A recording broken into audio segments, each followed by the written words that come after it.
தேனி மாவட்டம் வைகை அணை பூங்கா சீரமைக்கும் பணி 4 கோடி ரூபாய் செலவில் தீவிரமாக நடந்து வருகிறது.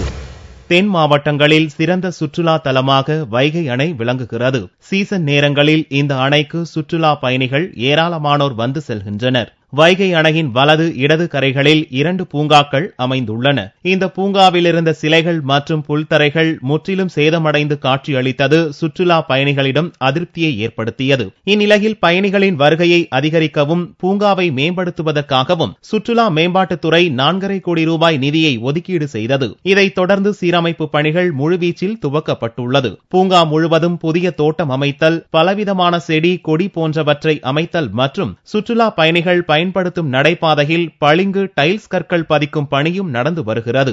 மேலும் சிலைகள், நீரூற்றுகள் போன்றவற்றை இடித்து அவற்றை புதிதாக அமைக்கப் போவதாக பொதுப்பணித்துறை அதிகாரிகள் தெரிவித்தனர். இந்தியன் டூரிசம் டெவலப்மெண்ட் கார்பரேஷன்ல இருந்து இது கிட்டத்தட்ட ஒவ்வொரு டேமையும் ஒவ்வொரு மாநிலத்திலையும் ஒவ்வொரு டேமுக்கு ஒரு ஃபண்ட் அலாட் பண்ணி இதை டெவலப் பண்றாங்க அந்த பார்க்குகளை. அதே மாதிரி இப்ப இந்த வைகை டேம் வந்துகிட்டு ஃபவுண்டன்ஸ், வாட்டர் ஃபால்ஸ், பெடலிங் போட்டு, மெக்சிகன் லான், பிளான்ஸுங்க, புதுசா ஃப்ளவரிங் பிளான்ஸ் இதெல்லாம் போட்டு நல்லபடியாக ஆக்கிறதுக்காக இந்த வைகை டேமை இப்ப டெவலப் பண்ணிட்டு இருக்காங்க. நியர்லி 4 crores, அதாவது கிட்டத்தட்ட 4 கோடி ரூபாய் இதுக்காக ஸ்பெண்ட் பண்றாங்க. பணி ஆரம்பித்து இப்போ ஒரு 15 நாட்கள் ஆகுது. இன்னும் கிட்டத்தட்ட பாத்தீங்கன்னா ஒரு 6 monthsக்குள்ள, அதாவது 6 மாத காலத்துக்குள்ள இந்த பணியை நல்லபடியா முடிச்சு. பூங்கா சீரமைக்கும் பணி 6 மாதத்திற்குள் முடிக்கப்பட்டு சுற்றுலா பயணிகள் பார்வையிட அனுமதிக்கப்படும் என்றும் பொதுப்பணித்துறை அதிகாரிகள் கூறினர்.